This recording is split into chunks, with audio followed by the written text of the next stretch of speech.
Good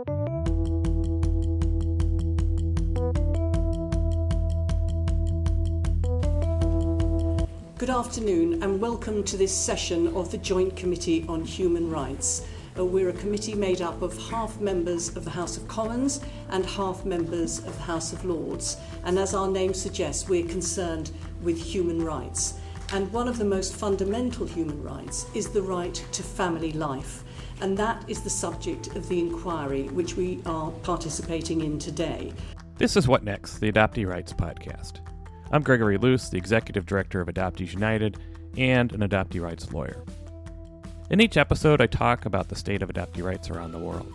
We feature legislative updates, interviews with adopted people, discussion of legal developments, and we often find ourselves laughing at the frequent absurdities and complications of being an adopted person, in the United States or wherever you are.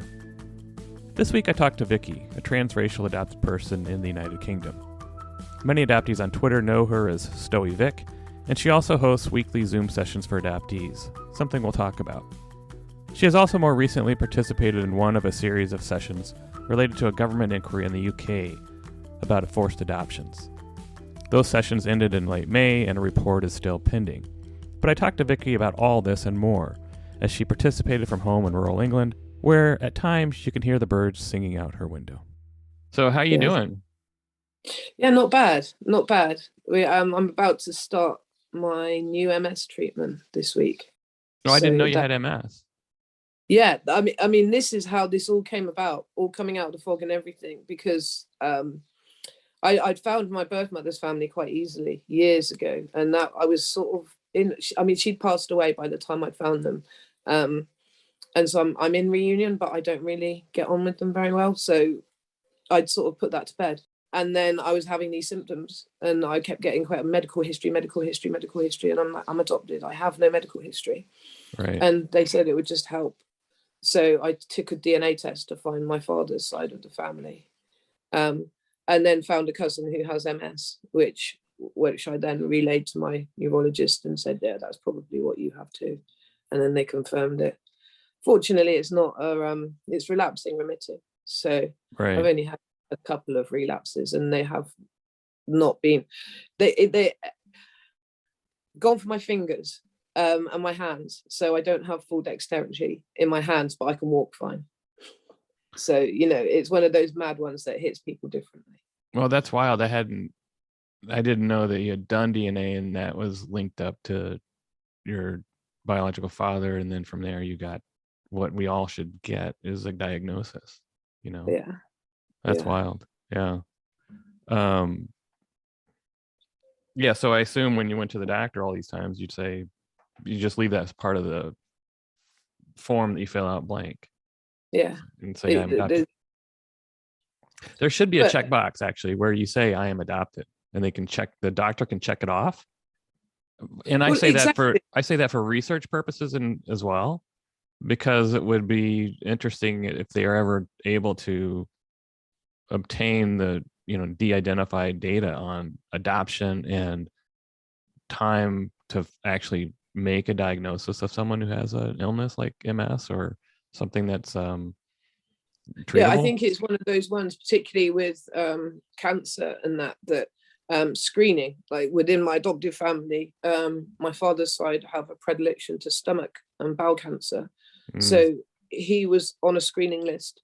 My father from really very early on, and goes and has endoscopies and all of that just to keep an eye on it, and that's routine because he has a history of it in his family. But with adoptees who don't have that, I think that all of those tests should just be routine, right? Because you don't have a medical history, so we can't discount anything. But it's not; it's the other way around. It's because because we don't have a medical history, then there's no evidence of this in your family. Ergo, you don't get the additional screening. Not easily. You have to go into that if you care about it. Right. I mean, just this morning I went to do a blood draw because there's signs of pre-diabetes and I have high cholesterol, and I have no idea where that's coming from. I eat like a Greek person. I don't I do all the right things. I was a marathon runner for 20 some years. And so it's obviously genetic, but don't know where it's coming from. Yeah. Yeah, I know where the diabetes in my family's coming. That's from my father's side too. They're not the healthiest bunch. Yeah, I mean, I am in reunion. I don't talk with my birth father, but I know that there's longevity in the family. You could trace that back, but individual issues with, diabetes or cholesterol or, sort of these main issues, I don't know. Yeah, and it's not always. My son found a lump in a place where his mother's not going to go and look. Right. And so I reached out to both sides of my family and said, is there a history of anything like this in the family, please? It would be really good to know. And my birth father's side of the family all came back immediately. No, nothing that we know of, nothing that we know of. But my birth mother's side have still to date not responded. And that was 2 years ago. Yeah. So we're at the mercy of, even if you're in reunion, you're at the mercy of them. If you want to get anything, if you want to get any information out, sometimes it's just fraught with danger that I just would prefer not to go there. It's interesting. I had a client just recently in the last couple of months who hired me specifically to contact her birth mother and to provide the birth mother with a long medical history form. And so I did, and she got it back. It is not as complete as anyone would really want, but that was one way, is to get a lawyer involved, because I think they take it more seriously. But who has the money to hire a lawyer, or who wants to have a lawyer come in between this relationship? And also, my birth mother died at 38. Now, before I had children and things like that, when I went into reunion, one of the things I said was, I work with the homeless, and they said, oh, she would have liked that because she was homeless for a while. Mm-hmm. So then when they said she died at 38, I'm like, well, that's life on the streets will do that to you. And I sort of, in my head, I'd sort of figured out really what had happened, because they wouldn't tell me. Mm-hmm.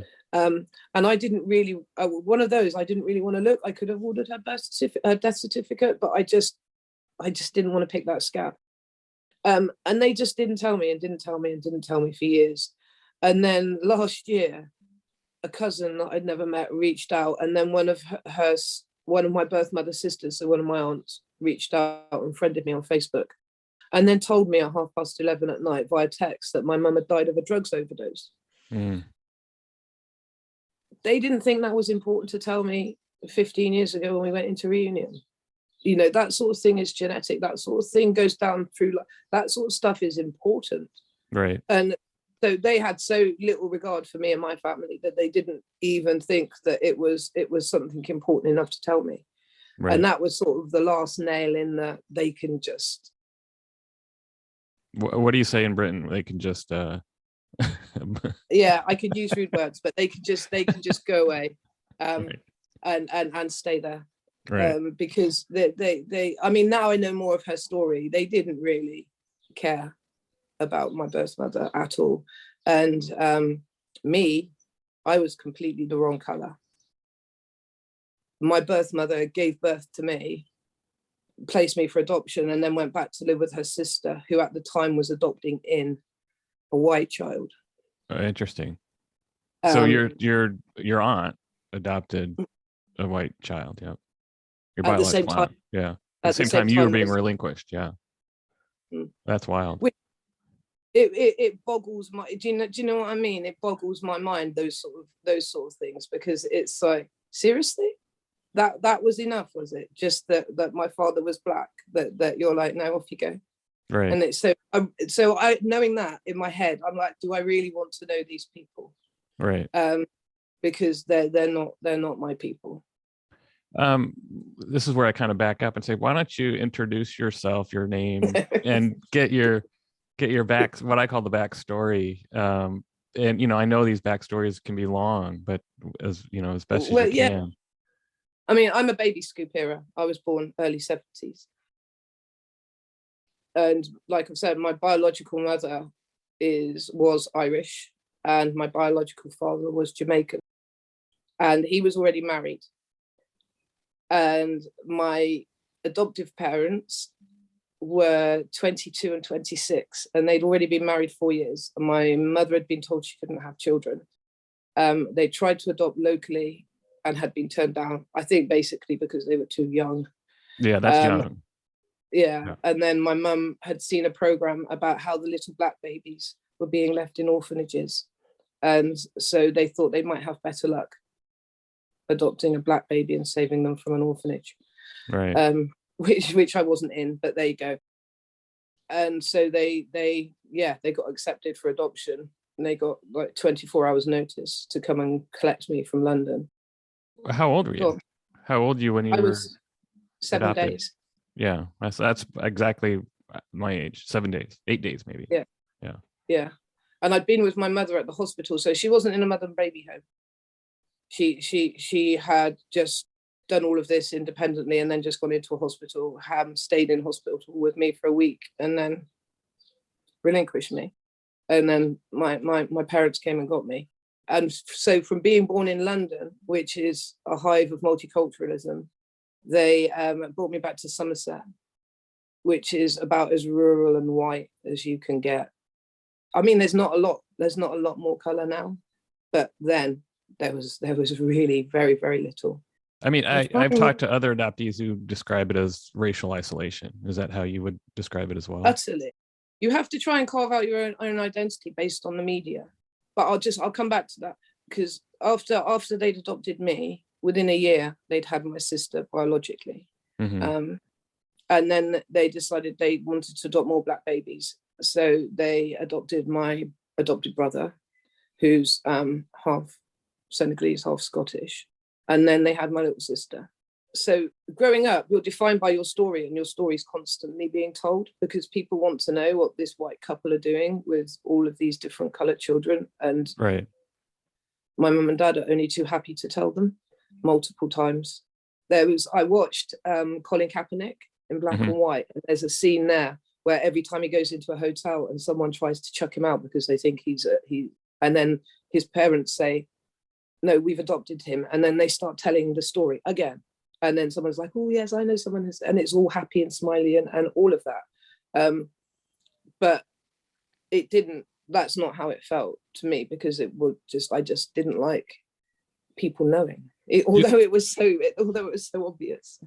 Do you recall, I mean, how old were you when your first recollection of sort of standing there and hearing your story being told by somebody else? Well, I know that, I mean, obviously, but my parents couldn't disguise it, so they had to be on the ball early doors, to explain it to us.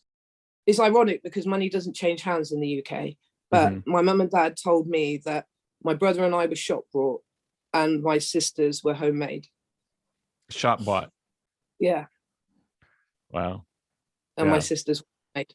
Well, shop bought comes with the return policy typically, so I don't know if that ever entered your head. Always. But also that was their way of trying to make us feel special, because it was like the store-bought stuff is the better. You'd rather have a store-bought t-shirt than one that your mum's made, sort of thing. So she was like, yeah, they're just homemade, but we brought you, but they didn't buy us. So right. The earliest recollection that I can remember of them actually having a conversation around the fact that I had different parents. But it's a little different in the UK to the US anyway, because I came with enough paperwork. I came with identifying paperwork. I came with my birth mother's name and my birth name, and a little bit of a backstory. So we had that all the time. Right. Growing up. We at least on some level knew a little bit about where we were. And it's a double-edged sword, because my paperwork, the non-identifying bit, doesn't identify my father. All it says is he was married with a young son. So I knew really early doors that I had a big brother, but I knew nothing else. Right. Which is a real head blow, because they're there, but you don't know who they are. So from that point of view, that adoption was talked about in our family, but it was a very colorblind household. Which has, it's a double-edged sword. That's a double-edged sword as well. Yeah. Yeah. My mum would go into bat for me when I was little. I mean, I can remember coming home from school, my first day of school, and I'm going to use an offensive term, but it doesn't. The story will explain itself. And I came home from school. I was 4 years old, And I said to my mum, "What's a jungle bunny?" Because to me, it sounded like such a fluffy, lovely thing. Do you know what I mean? And she's like, "Where did you hear that?" And I told her someone at school had said it to me. And she went into school, early 70s. She went into school and clouted him the next day and told him he was a really rude boy.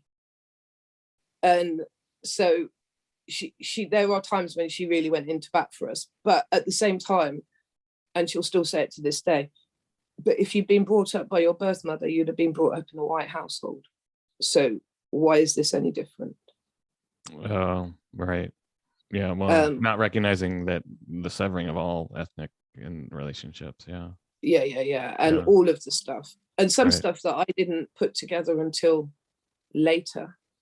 If like I had severe skin allergies growing up, a lot on my scalp, and I now realize, Black women and hair, it's an important thing, and I didn't know what to do with my hair. And then the next thing, I've got massive eczema. But you don't put the two and two together when I should do a podcast on hair. Oh my God, yeah. It's not. It's. I thought it was just a TRA thing, but someone put a tweet out once, a thread on Twitter about female adoptees and hair, and it wasn't just TRAs whose mothers didn't know how to deal with their hair. Lots of stories of adoptees just having short hair because their mothers just didn't know what to do with it. Oh, interesting. It was an interesting thread, because it's one of those where you thought it was just you, and it turns out actually it's a lot more common than you actually thought it was, which is always a bit it makes it a bit validating when you hear other people's stories and you're like, oh, it wasn't just me then. But did you have to learn how to do your own hair, or did your mom or dad help figure that out? No. The first time I even found out about products that were specifically for Black hair, because even now you'll be really lucky if you can walk into our local Boots, which is our chemist, but they do all the hair products and things like that. You'll be really lucky if you can walk in and find Black hair products or Black makeup, because there's just no call for it. So it wasn't until I joined the army and I met a couple of Black women, and they're like, oh my God. I'm trying to imagine that. It's like, what happened to you? And then they're suggesting stuff to use and all of that. But it's kind of lost on me. I'm a swimming instructor, and I go underwater as often as I can. So my hair's just frazzled from chlorine, because I won't wear a cap because I'm too vain. Right. So I've now given up, and I just occasionally I faff with it. And my biological sister's desperate to get in there, and I know she is, but she wants to do I'm something. An adoptee. I don't like people touch it. I've got a really wide personal space, and it's like, oh no, don't touch me. Oh no, see, my personal space is very narrow, but I'm inside a titanium tube. So you can't. That's how I've always pictured it, which is really crazy. Like this, if anything comes up, suddenly this titanium tube comes up, and I'm inside it, and you can't get to me. Yeah, I'm sure the therapists love that. They love these images of how we describe our spaces. Yeah. Yeah. No, I had more of a sort of superhero invisible wall thing going on, like a shield. That is, but that I try and transmit that mentally, as if to say, don't come near. Right. I don't know if it's an adoptee thing, but I always wish I was a superhero of some sort. It may just be any natural. Everyone thinks that. What superpower would you like to have? And mine was always invisibility. Yeah. Well, my friend asked me that, and because he was like flying. He's not an adoptee, and he said, "What was?" And I was like, "Well, obviously gills, so I can swim underwater, because that's my place. No noise. Do you know that's part of it?" And it's just like, just be underwater. I'm scared of heights, so I wouldn't want to fly. And the invisible thing would be nice if you didn't want people to see you. But I'd be scared they'd talk about me behind my back, and I'd hear things I didn't want to hear. Oh, I would just be able to go in and get records and all sorts of secrets that are that are hidden not only just in adoption, but just in general. maybe like Obi-Wan Kenobi, like the Force. Yeah, like, exactly. Will open the files. Yes, right. I will open it. You take Obi-Wan Kenobi with you to the adoption agency. That'd be awesome. Yeah. Yeah. So, is your brother, I mean, I consider you an advocate. I assume you think of yourself as one as well. Yeah, a little bit. I'm new. I'm reasonably new to it. I mean, I've only really been doing it a couple of years. I was sort of driven onto Twitter by COVID and Micah Stafford. I was losing my shit over, and I already knew about failed adoptions and rehoming, but I was such a high profile one. I was just like, I have words to say about that. Right. And for people who don't know, Micah Stafford returned her child who was, I think, adopted from China. Yeah. Returned her to foster care, is my understanding, in the US. No, she found him another adopter. Oh, okay. But it was the way that she'd done it. She'd done it all online and detailed every part of the adoption, and even, heartfelt to camera about her child has special needs, but he's her child and they can deal with those special needs. And then 2 years later, heartfelt to camera, his special needs were just too much, and we had to give him to another home. And it's like, and there's pictures of him with duct tape around his thumb to stop him sucking it. Yeah. And yeah. I don't know. I mean, my mum used to put woolen mittens on us, so that all you got was soggy wool if you sucked your thumb. That's how she broke us of sucking our thumbs. Right. Now, I mean, I wouldn't have broken my children of sucking their thumbs. It's just natural. Yeah. It's just a self-comforting thing. Putting duct tape around it, especially for a child who has additional needs. Right. It's like, what sort of message are you sending? So yeah, and Facebook just didn't hit it for me when it came to actually needing to vent a lot. And so I found Twitter, and then I think that's where I found you as well. And for people who don't know, you have for at least more than a year now, if not longer, been holding 2 years now, been holding Sunday afternoon each month. Well, afternoon where I am in the US, but evening where you are, chat sessions with adoptees, which has been great. I mean, they're so informal. You invite some great guests on, and they're really great to participate in. So I really appreciate you doing that. Where did you, I assume this is through COVID, and you thought, oh, why don't I try to start something that I can just get more community around me? Well, it came out of a Facebook group. I was going to their Zoom chat, but it was US times, which for me, because for you afternoon is me evening, so these were going on evening US time, which for me is late evening, early morning, which is not sustainable even in COVID. But also the groups were quite mixed. It wasn't just adoptees, which always made me uncomfortable and always made me guard my words, because I didn't feel that it was a completely safe space. Right. So then I thought, I wonder, there's a few British that I've met on Twitter. I wonder if a few of us would just like to get together and have a chat at a more reasonable hour. Because one of the things I went into it was I really, and I still would like to, but it just got delayed by COVID. I'd love to have an adoptee retreat where we could get a load of adoptees. I mean, personally, where I live is beautiful. So if I could get them here, and then we can walk and we can just see the countryside and do all of that. If you do that, I would come to that. I would go.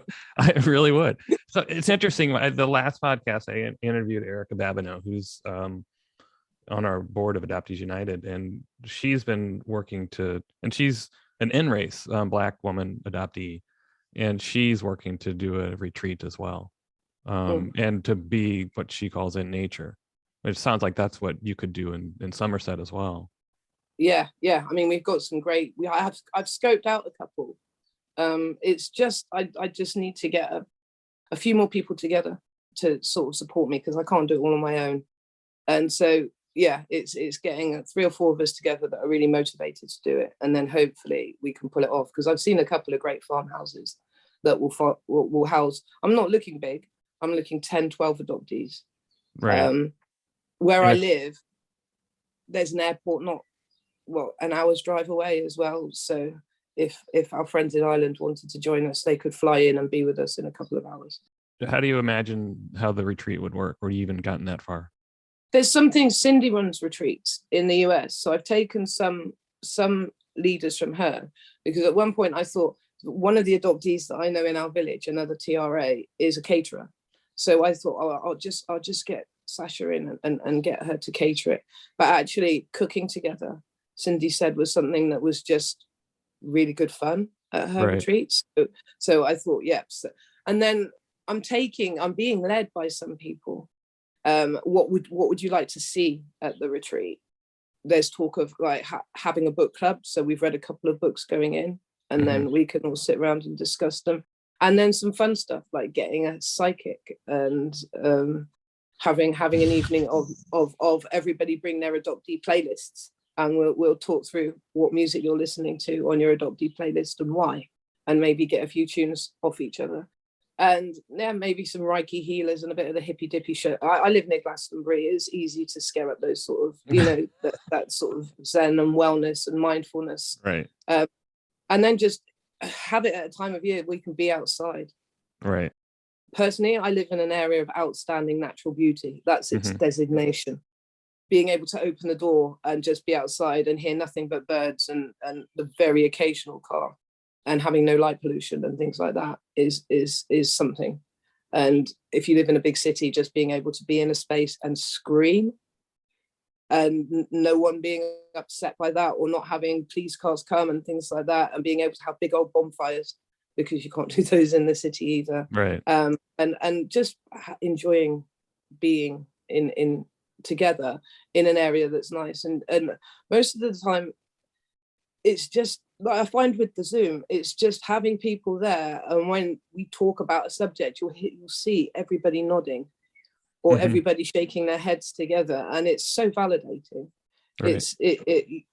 Being an adoptee is a very lonely existence, because you feel like you're the only one. I know I have a brother, but it's still quite lonely. And actually then when you have other people who haven't had the same experiences as you, but that you can all come together over common things, is really, I found really important. And I found some really good friends.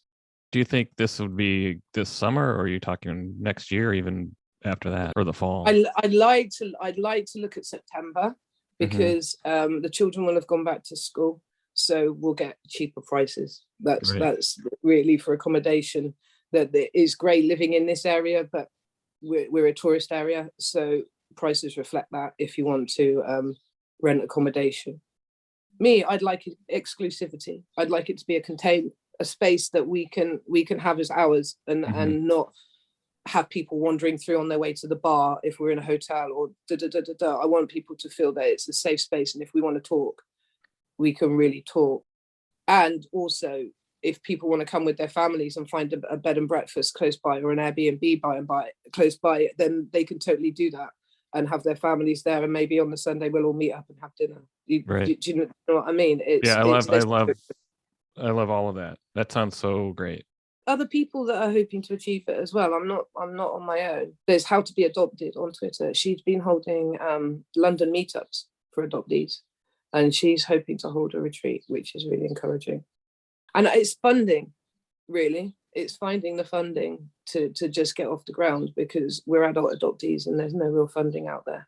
Right. And I brought this up. Yeah, you had a chat yesterday that I was part of, and we brought up the issue of infinite money.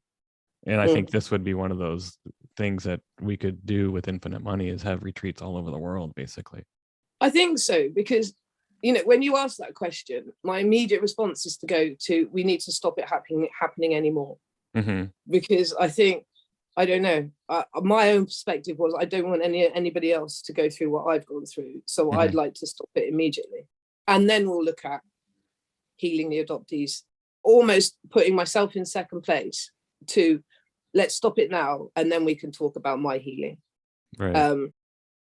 And I think that's a very adoptee perspective, because if you ask a lot of us advocates, that our main reason for doing it is to prevent any more happening. We don't want it to happen anymore. We'd like to see adoption abolished.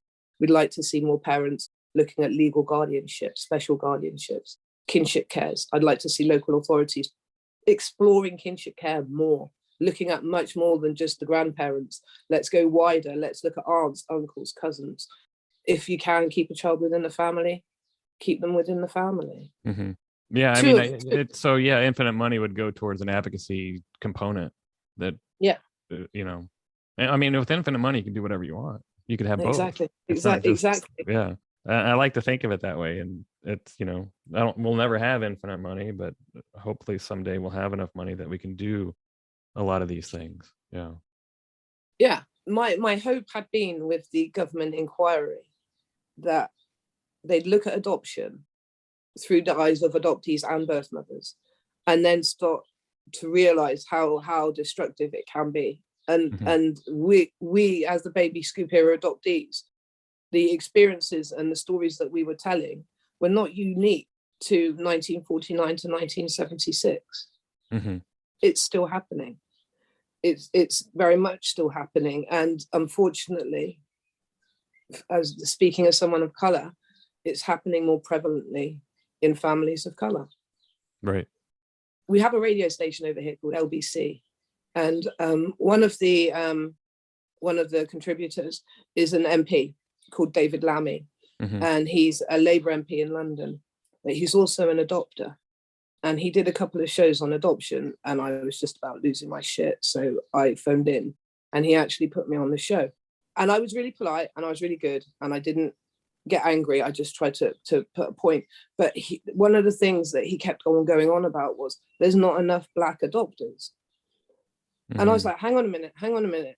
Let's just stop, not complain about the fact that there's not enough Black adopters, and ask why there are so many Black children in care.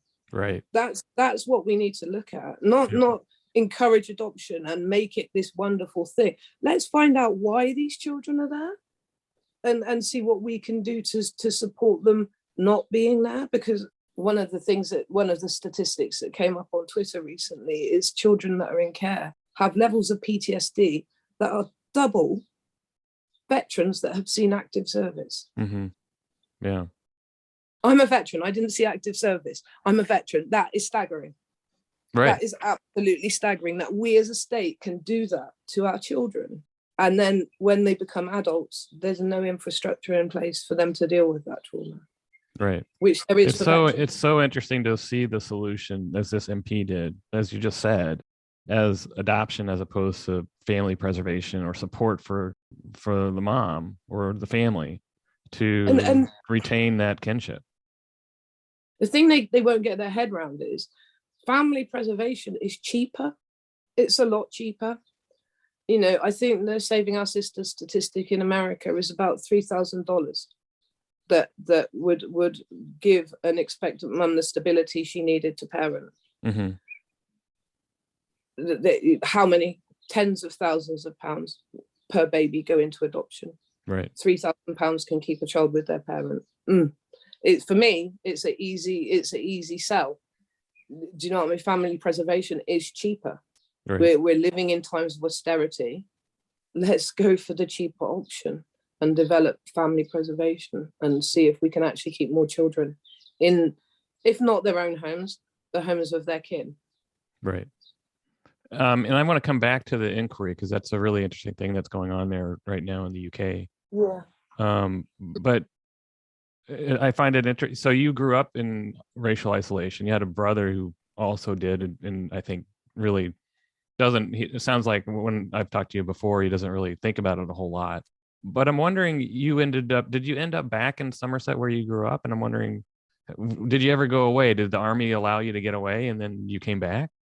Yeah. The interesting thing about this is there's four children, and the biological two, one's living in Aberdeen, which is about as far away from Somerset as you can get whilst being on the same island. I mean, it's top of Scotland. Right. And my other sister is a police officer in London. So neither of them live anywhere near Somerset. My brother and I both moved back here, and we've both moved away and moved back here.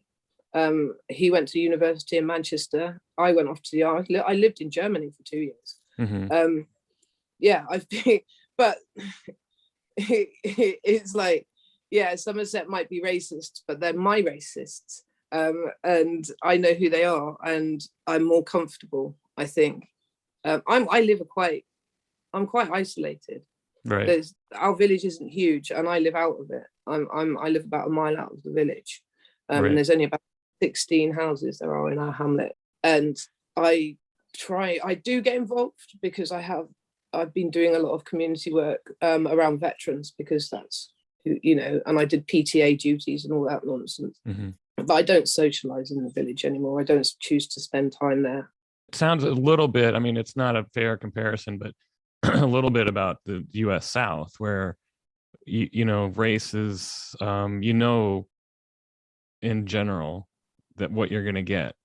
Whereas if you are in the Northeast or wherever, you're dealing with a different kind of racism that's more subtle. Is that sort of what you're talking about? Like just between like London or Liverpool or... I mean, I've challenged it here. I've actually prosecuted for race hate. I've been called bad words that I'm not prepared to accept. Right. And I prosecuted twice for race hate against me, because it was like a time and a place. I put up with a lot. I put up with an awful lot. And then there's a no, not here, not now. That's not happening. I'm going to challenge you on that behavior. But that was because it was so offensively threatening. I mean, it was violent words thrown at me violently, not with physical violence, but you know what I mean. Right. In front of my child. And I'm like, well, no, there's things that I will put up with, and there's things where you say, absolutely not, that's unacceptable behavior. But I would never have thought of doing that as a child. And and it was only as I came back as an adult and I'd lived in the world that I was prepared to say, no, that's not acceptable. Right. Did you ever identify as white? Because I've heard that from talking with a lot of transracial adoptees or intercountry adoptees growing up in a place that all they see are white people. Yes and no. I've never identified as white, but I felt like what I was exposed to growing up was very white. So a lot of my tastes are very, like, the music that I listen to. Mm-hmm. And I get in a room with my biological brothers and my sister, who are all brought up in Jamaican households, and the music they listen to and the mm-hmm. music I listen to is eons apart. You know, right. It really is. And I think I listen to some pretty good music, and they're like, yeah, no. They make fun of you? No, but I just don't know. The stuff they're listening to is really good, but I'm like, no. I mean, it was one of those things, racial identity. My brother thought growing up, when he got to a certain age, that he had to listen to certain music. So he'd listen to gangster rap, the most offensive stuff. Uh-huh. I mean, to a middle-class white parent, horrific. My mum must have been spinning. But he thought that that's what he should be listening to. And then he went off to university in Manchester. And the next time he came back, he's like, no, I don't listen to that anymore. I listen to acid jazz. And so oh, wow. He'd just been listening to what he thought he should listen to, because that's what the society was saying. Well, you're black, and all we were getting was what you see on television and things like that. So he's like, yeah, so this is what I need to be listening to, is it? Yeah. Well, give me your guilty pleasure song that you really like, and that you are somewhat guiltily admitting to loving. Oh my God, there's so many. I mean, I'm like an old 70s buff, and I love all those smarmy 70s songs, like Bread in America. And oh yeah. I go because of my, I go back. I was brought up on the Beatles and the Rolling Stones. Uh-huh. So like my go-to album is Rebel Soul. Yeah. By the Beatles. That's just like anything off of that. But then I've got playlists for everything, and I've got a family playlist. And it's their everybody in my family has their own cheesy song. Mm-hmm. And my cheesy song is Brown Eyed Girl. And everybody, so my dad's got When I'm 64, because that's what he used to sing to my mum, and right. and all of that. And everybody's got their own cheesy song. I'll reveal mine. Mine is Horse with No Name, which is just a weird song, but I love the tune. That's America. Yeah. Yeah. I don't know. I haven't got any that I would say were particularly cheesy. There's songs that I just love, and then I'm always open. Hamilton.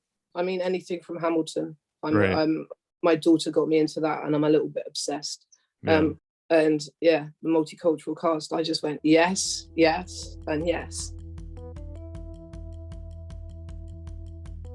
Sort of switching gears, you're involved in this inquiry. Could you tell us a little bit about when this inquiry started, what's it about, and what you're hoping comes out of it, if anything? The inquiry has been, it's a joint human rights select committee, so it's government. It's an all-party select committee. So there's Conservatives and Labour and Liberal Democrats, and there's people, MPs and people from the House of Lords. So it's all of them. I think it was driven initially by birth mothers, and them wanting acknowledgement that what happened at the time was not right. The way that they were coerced was not right. The way they were separated from their children was not right. And they wanted acknowledgement of that with an apology. Well, we're going to move on to some of those issues in a moment, but if I could just follow up the points that Joanna Cherry was making, and just emphasise that from the evidence that we've heard, these mothers have had a lifetime of pain and suffering, and owed the whole world of apologies because they did nothing wrong. And of course, being the same age as them, I can remember there was no sex education, there was virtually no birth control, there was no abortion, there was a whole world of secrecy and shame. Yeah. And then for decades to be told they gave up their baby and that this would give the baby a better life, and all of this was untrue and compounded the suffering of the separation. And it seems to me there are some things that the government can't do. I mean, there's lots of things government can't do, but there are some things that the government is in a position to do and can do. And it seems to me that this is quite a small thing for the government to do and quite an easy thing for the government to do, but a huge thing in recognising really officially what you already said in your very empathetic comments, which is that what happened to them was absolutely dreadful and wrong, and we would never dream of letting that happen today. And because you're the government, there isn't any other government, it kind of falls to you to be the official apology. So I would ask you to reflect on that. There isn't anybody else.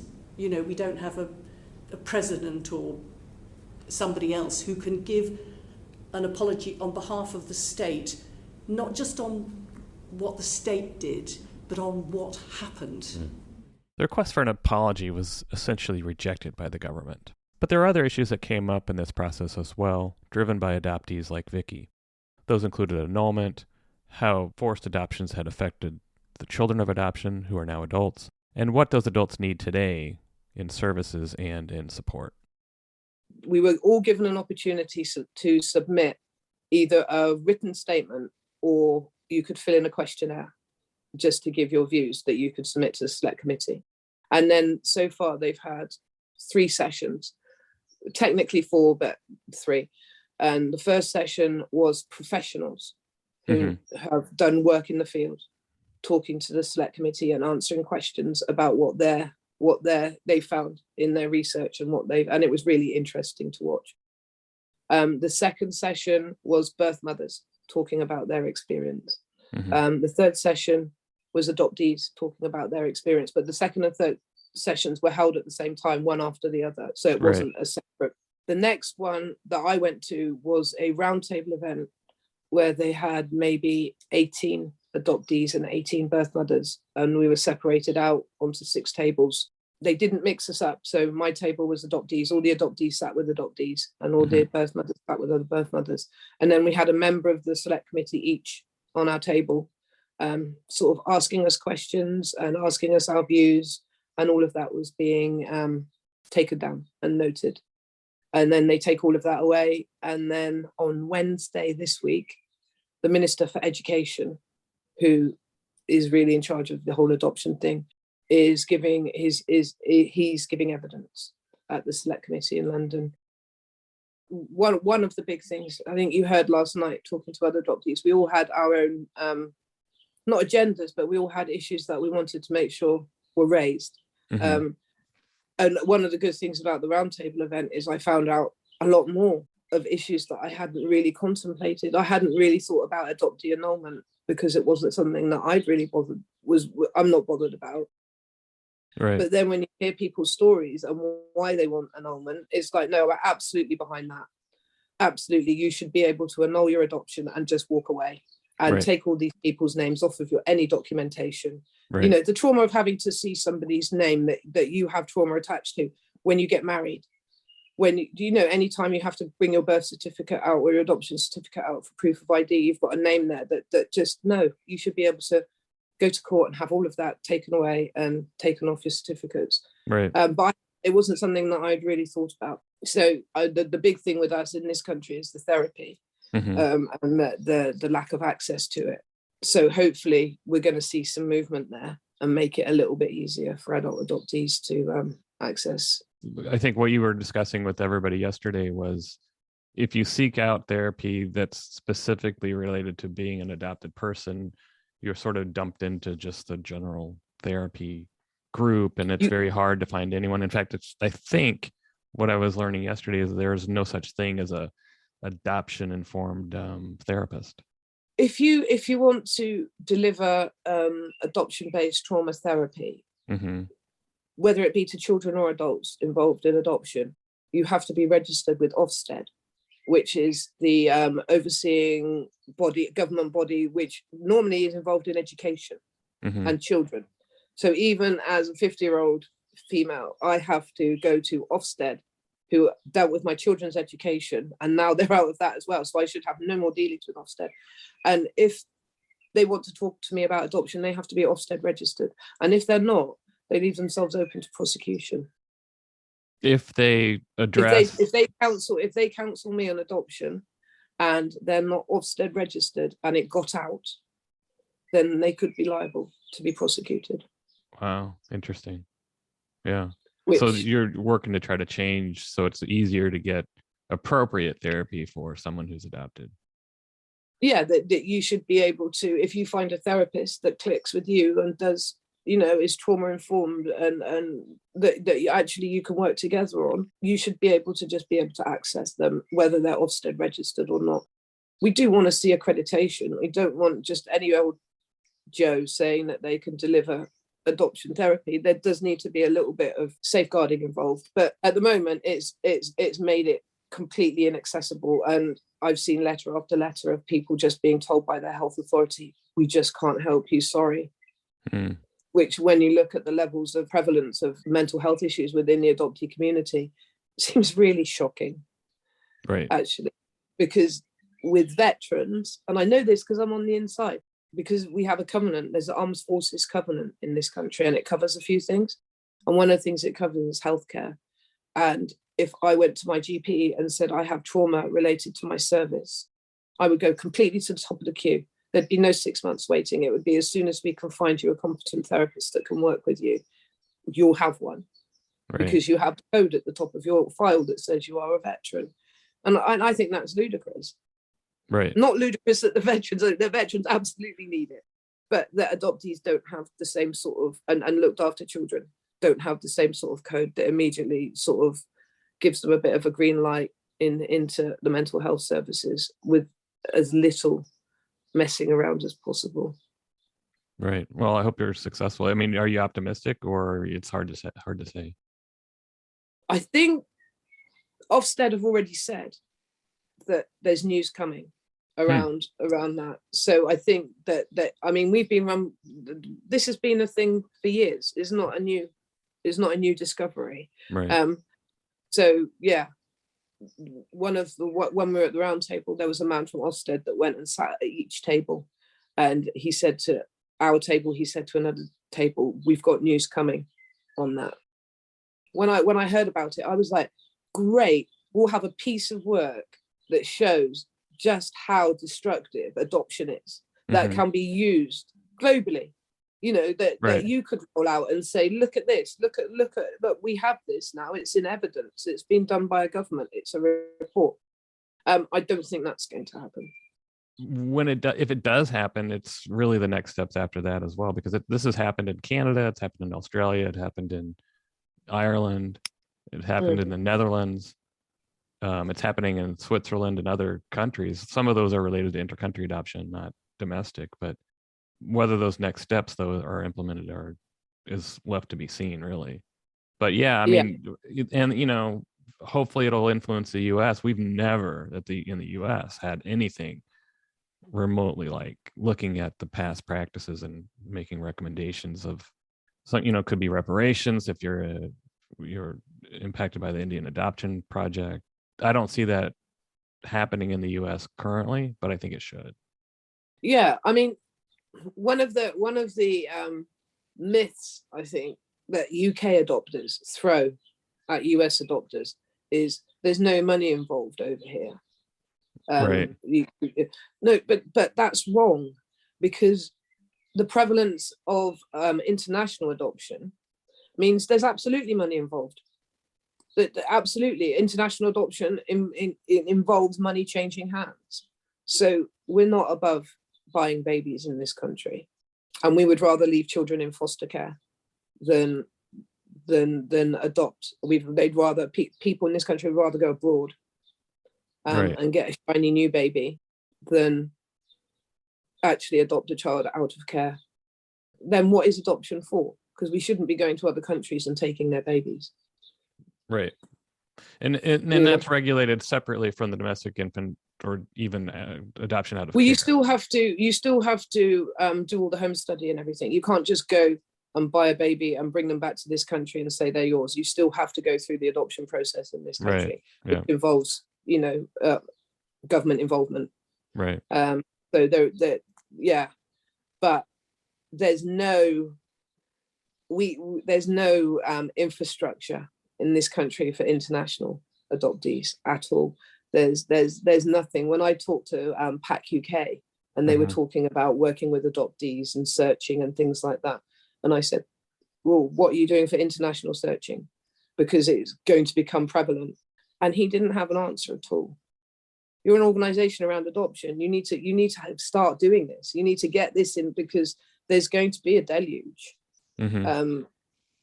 There is, because it started with Romania. Then we took quite a few children from Chernobyl. At the moment, it's the Ukraine. Mm-hmm. It's and we know this. Anytime there's conflict, then child trafficking. Right, we're seeing that in Ukraine. Yeah.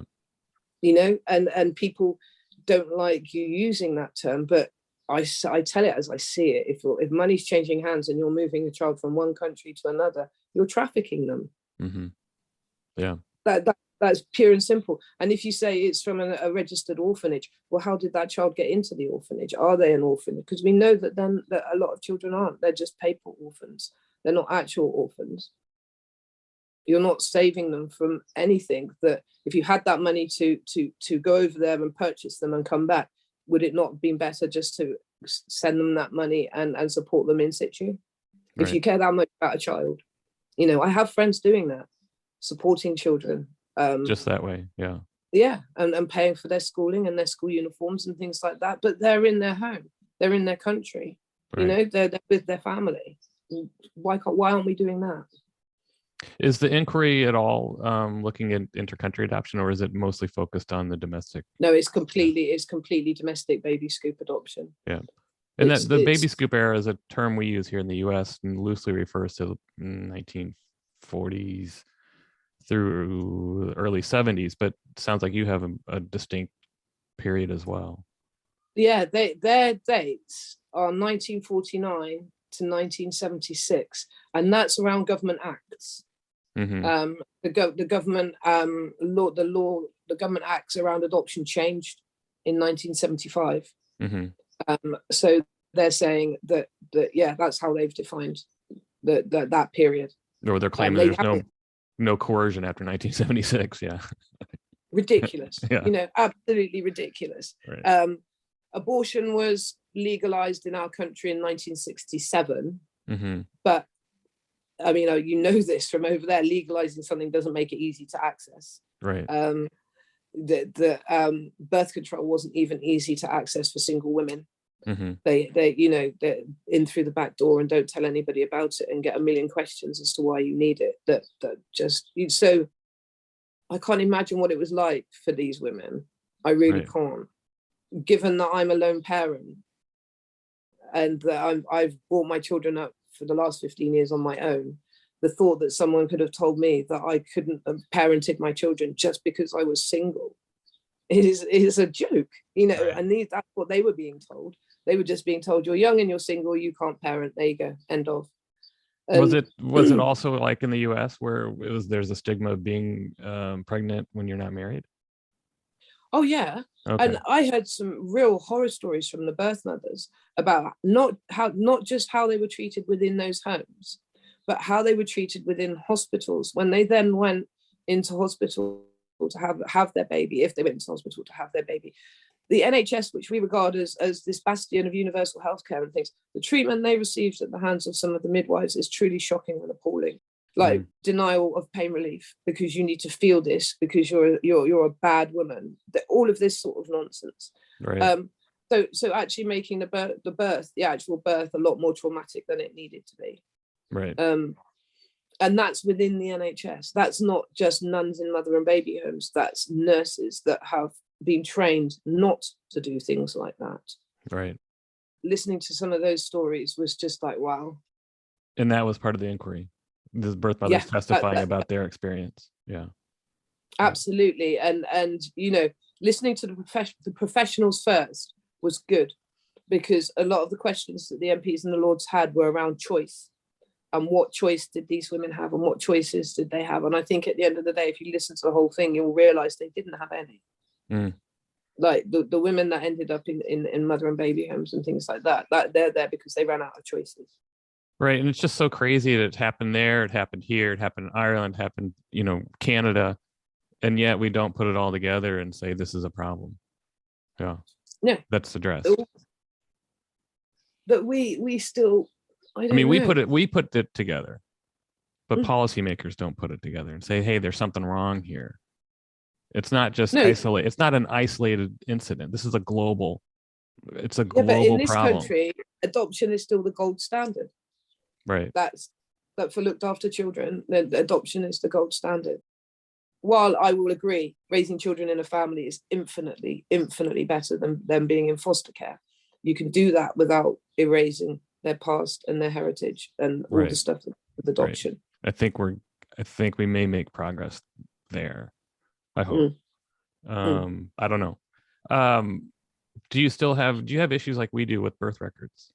I mean, I learned yesterday, I think for the first time, and I should have known this, that adoptees in the UK have an original birth certificate, and they don't have an amended certificate after an adoption. They have an adoption certificate that they use for, you know, whenever you need to use that to show parentage, you use that.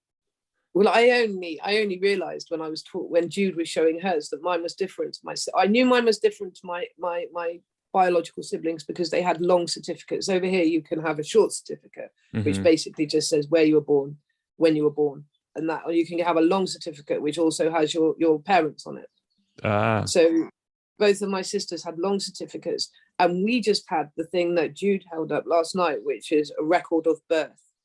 No parents. Which just no parents on it, just when you were born and where you were born, and that's all.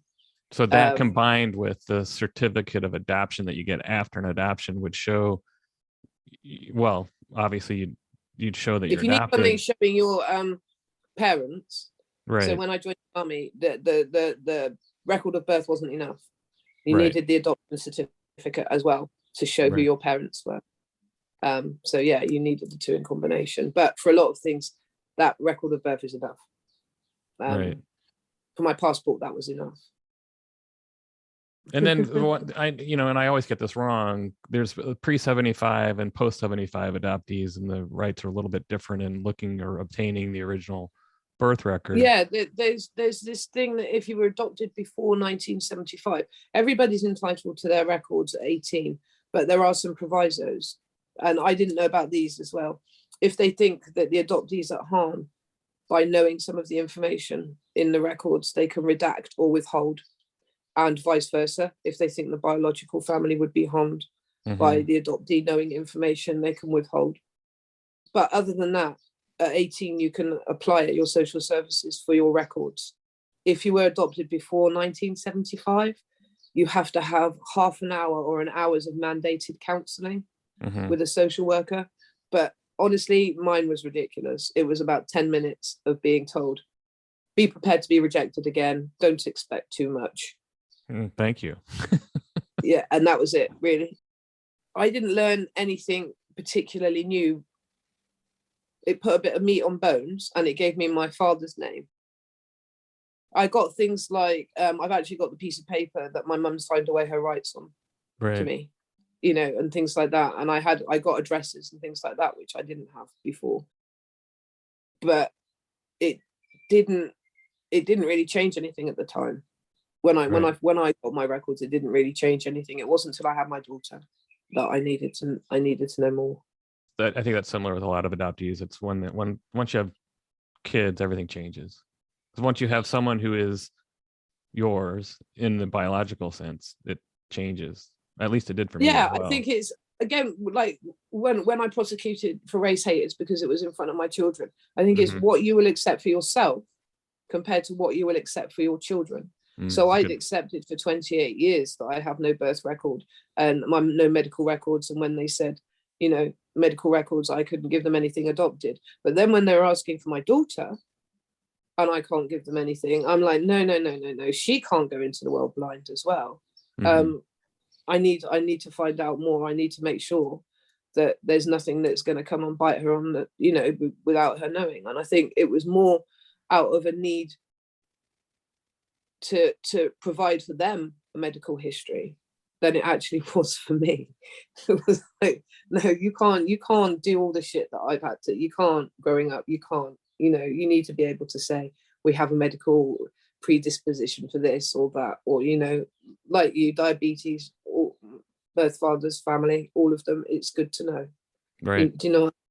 Oh, yeah. I mean, it's interesting, too, for me, and I think I've said this before, I was very, in some ways, selfish about knowing more information about my biological family, that often things would come up and I wouldn't actually link my, let's say, my birth father as related to my son, who's biologically mine. It was just, I always just thought it just ended with me. And it's been an adjustment for me to extend it to my children. Yeah. I would say that, oh, this is one of my ancestors, and, you know, beyond ancestor DNA and some ancestor that goes back a few generations. And my wife would always tell me, well, it's also your son's too. It's like, oh yeah, you're right. I forgot. Yeah. So it's good. It's good that you can make that connection so readily. When I went into reunion with my birth, I found siblings. I found two brothers and a sister, and I was talking to my younger brother when we were just getting to know each other and finding out stuff about the family and all of this. And he said, well, you know, our family's got the Homer gene. And I was like, no. And he said, all the women are really clever, like Lisa, and all the men are really dumb, like Homer. Right? Like who? Like Homer Simpson. Oh, Homer like Simpson. Okay, yeah. Yeah. And he's the like, Homer gene. So he's like, all the women are really, really clever, and all the men are really, really dumb, or not, you know, but don't. And my son's in the room at the same time, and his eyes are really big, and I'm going, yeah, but you're that's only a quarter of you, son. Right. Maybe you got the Marge gene too, you know. Well, Vic, thanks so much for talking with me. It's been really interesting, always insightful. Well, thanks for all you're doing. Appreciate it. And good luck with the inquiry too. You can catch Vicky on Twitter at StoweyVic. That's STOWEYVIK, where she posts about the UK and adoptee rights issues, as well as announces her Sunday Zoom adoptee-only chats, which I highly recommend. We'll get her Twitter handle in the show notes, and we'll also provide links to the hearings that were part of the recent Human Rights Committee inquiry in the UK. What Next is written and hosted by me, Gregory Luce, and is a production of Adoptees United, Inc., a national nonprofit charitable organization dedicated to equality for all adopted people. Please follow, subscribe, and rate us wherever you get your podcasts. and sign up for the newsletter at adopteesunited.org/whatnext. And we certainly would appreciate any tax-deductible donations at adopteesunited.org/donate. Anything you provide helps us keep the lights on. See you next time.